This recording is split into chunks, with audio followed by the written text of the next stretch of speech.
ప్రభువైన యేసుక్రీస్తు వారి నామంలో మీ అందరికీ కూడా నా హృదయపూర్వకమైన వందనాలండి. ఈరోజు మనం బైబిల్ వచనంలో నుంచి ఒక మంచి మాటను చదువుకొని దాని యొక్క అర్థాన్ని క్లుప్తంగా మనం అర్థం చేసి సామెతల గ్రంథము 4వ అధ్యాయము 4వ వచనం మనకేం తెలియజేస్తుందంటే, ఆయన నాకు బోధించుచు నాతో ఇట్లనెను, నీ హృదయము పట్టుదలతో నా మాటలు పట్టుకొననిమ్ము, నా ఆజ్ఞలను గైకొనిన ఎడల నీవు బ్రతుకుదువు. ఈ యొక్క మాటలకు ఉన్న అర్థాన్ని నేను మీకు తెలియపరచాలని దేవునిచ్చిన జ్ఞానంతో నేను ఆశపడతా ఉన్నాను. ఆ మాటలు ఏంటంటే, ఈరోజు మనకు తెలిసినటువంటి జ్ఞానాన్ని మనం ఎవరికైనా పంచుతున్నామా? అందరూ కూడా ఒకసారి ఆలోచించాలి. ఈరోజు మనకు తెలిసినటువంటి జ్ఞానాన్ని ఇతరులకి ఎవరికైనా పంచుతున్నామా? అర్థమవుతుందండి? ఈ మాటలో ఇప్పుడు మనం చదువుకున్నటువంటి ఈ వచనంలో మొట్టమొదటిగా ఏముందో తెలుసా? ఆయన నాకు బోధించుచు. ఎవరైనా బోధించేది ఎవరండి? ఆయన నాకు బోధించుచు అని రాశారు, చూసారా? ఆయన ఎవరు?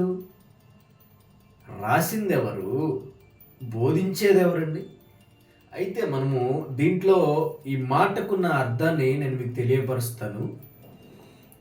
ఆయన నాకు బోధించుచు అని రాసిన వారు, ఆయన నాకు బోధించుచు అంటే ఎవరు అని మనం అర్థం చేసుకుంటే, రాసిన వారు సొలొమోన్ రాజుగారు.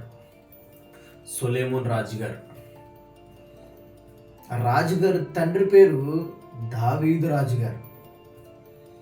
ఆ యొక్క దావీదు రాజుగారు సొలొమోన్ రాజుగారికి చెప్పినటువంటి విషయాలు గుర్తు చేసుకుంటున్నారనమాట. ఎవరు? సొలొమోన్ రాజుగారు.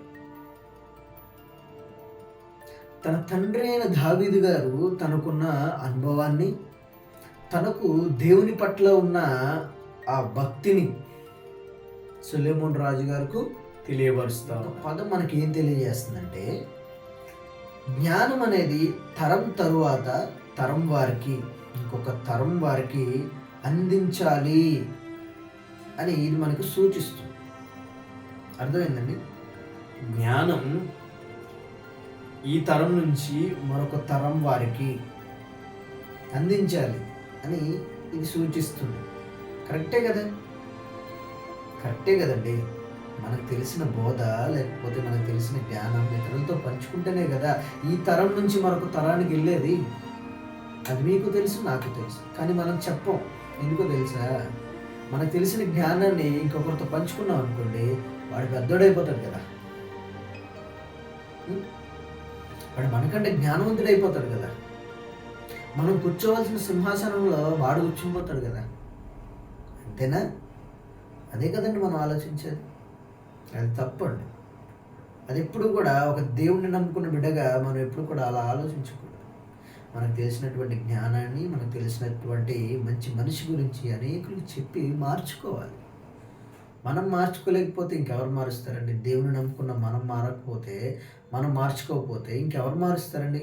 తెలియనటువంటి వారిని మనమే మార్చుకోవాలి. అలా అని చెప్పి కాళ్ళ వేళ్ళ పడిపోయి రండి రండి రండి లేకపోతే గొడవలాడి ఇదంతా చేయక్కర్లేదు. దేవుని గురించి తెలియనటువంటి మనుషులకి దేవుని గొప్పతనం గురించి తెలియపరిస్తే తప్పకుండా 1000 మందిలో ఒక్క మనిషికి హృదయం కదిలించబడుతుంది. ప్రభువైన అయిన యేసుక్రీస్తు వారు ప్రేరేపణ కలిగి ఉన్నటువంటి మనిషి మారుతారు. అర్థమవుతుందండి? దానికి మనం ప్రయాసపడాలి. అనేక మందిని మార్చాలి. మనకున్న జ్ఞానాన్ని వాళ్ళకు కూడా అందించాలి. మనకు తెలిసినటువంటి బోధను వారికి కూడా బోధించాలి. అదేవిధంగా మనం అదే వచనంలో ఇంకొక మాటను మనం చదివినట్లయితే, హృదయంతో పట్టుకోవడం. హృదయంతో పట్టుకోవడం అంటే ఏంటంటే అండి, ఇప్పుడు నేను ఇప్పుడు మీకు చెప్తున్నాను ఒక విషయాన్ని, మీరు చెవులతో విని వెళ్ళిపోయారు అనుకోండి, అది హృదయంతో పట్టుకున్నట్టు కాదు. అర్థమైందండి? ఇప్పుడు నేను మీకు ఒక మంచి విషయాన్ని చెప్తున్నాను, దాన్ని మీరు చెవులతో విని వెళ్ళిపోయారు అనుకోండి, అది హృదయంతో పట్టుకున్నట్టు కాదు. అర్థమైందా? జ్ఞానం అనేది మేధస్సులో ఉండేది కాదు, హృదయంలో ఉండవలసినది. మెదడులో ఉండేటటువంటి జ్ఞానం ఏదో ఒక రోజు ఏదో ఒక సందర్భంలో మనం మర్చిపోతాం. కానీ హృదయంలో ఉన్నటువంటి ఆజ్ఞలు మన ప్రవర్తనను మారుస్తాయి. ఈ విషయాన్ని అందరూ కూడా తెలుసుకోండి. విని వెళ్ళిపోవడం కాదు, కానీ ఈ యొక్క మాటలను మీ హృదయంలో బలపరుచుకోండి, మీ హృదయంలో దాచుకోండి.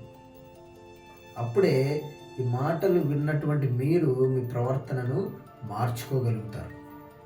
అర్థమవుతుందా? నిజమైన దేవుడు ఎవరో మీరు మొదటగా తెలుసుకోండి. ఆ దేవుడు మిమ్మల్ని మారుస్తారు. అదేవిధంగా పట్టుకోవడం అంటే ఏంటంటే, ఇప్పుడు మనం ఒక మంచి వస్తువు అండి, ఫోన్ ఉంది, లేకపోతే ల్యాప్టాప్ ఉంది, లేకపోతే టీవీ ఉంది, అనేక రకాలైనటువంటి వస్తువులు లేదా కొత్త బట్టలు ఉన్నాయి. ఇటువంటి వాటిని కొత్తగా కొన్నప్పుడు ఎలా పడితే అలా వాడతామా? ఎలా పడితే అలా వేసుకుంటామండి? ఎంత జాగ్రత్తగా కాపాడుకుంటామండి వాటిని, ఎంత జాగ్రత్తగా కాపాడుకుంటాం. ఫోన్ అనేది కింద కూడా పెట్టమండి మనం. అర్థమైందా? ప్రతిసారి కూడా మన చేతులను దాచుకుని కాపాడుకుంటూ ఆ ఫోన్ కింద పడకుండా కాపాడుకుంటూ ఉంటాం. అవునా? కొత్త బట్టలైనా అంతే, వేసుకున్నామంటే వాటికి ఏది కూడా మురికంటకుండా ఎంత జాగ్రత్తగా కాపాడుకుంటామండి బయటికి వెళ్ళినప్పుడు. కానీ మరి దేవుని మాటలు నువ్వెందుకని గుర్తుంచుకోలేకపోతున్నావు? కానీ దేవుని మాటలు నువ్వెందుకని కాపాడుకోలేకపోతున్నావు? ముందుగా నువ్వు అసలు ఎందుకు వినలేకపోతున్నావు? అదందరూ కూడా ఆలోచించుకోవాల్సిన విషయం అండి. ముందుగా నువ్వు దేవుని మాటలు విన్నట్లయితే తరువాత నువ్వు దేవుని మాటలు కాపాడుకోగలుగుతావు. ఎందుకో తెలుసా? దేవుని మాటలు వింటే నీకు ఆ జ్ఞానం కలుగుతుంది. కాపాడుకోవాలి, దేవుని మాటలు కాపాడుకోవాలి అనే జ్ఞానం నీకు కలుగుతుంది. ఎప్పుడు? నీవు గనక దేవుని మాటలు వినాలని ఆసక్తి కలిగి ఉంటే. అర్థమవుతుందా? అదేవిధంగా బ్రతకడం, అదే వచనంలో బ్రతుకుతావు, బ్రతికెదవు అని ఉంది కదా. దాన్ని మనం బ్రతకడం అని తీసుకుంటే, బ్రతకడం అంటే ఏంటి? శ్వాస తీసుకోవడమో లేకపోతే మన యొక్క అవయవంలో గుండె కొట్టుకోవడమో ఉంటే మనం బ్రతకడం కాదు. అవి జరిగితేనే మనం బ్రతకడం కాదండి. అర్థమైందా? అంటే ఏంటండి? ఊపిరి తీసుకుంటేనో గుండె కొట్టుకుంటేనో బ్రతకడమా? అదే బ్రతకడం అండి. అదే బ్రతకడం అయితే అనేకులు బ్రతికే ఉన్నారు. అన్యజనులు బ్రతికే ఉన్నారు, క్రైస్తవులు బ్రతికే ఉన్నారు, ఇతర వాళ్ళు కూడా బ్రతికే ఉన్నారు. అర్థమైందండి?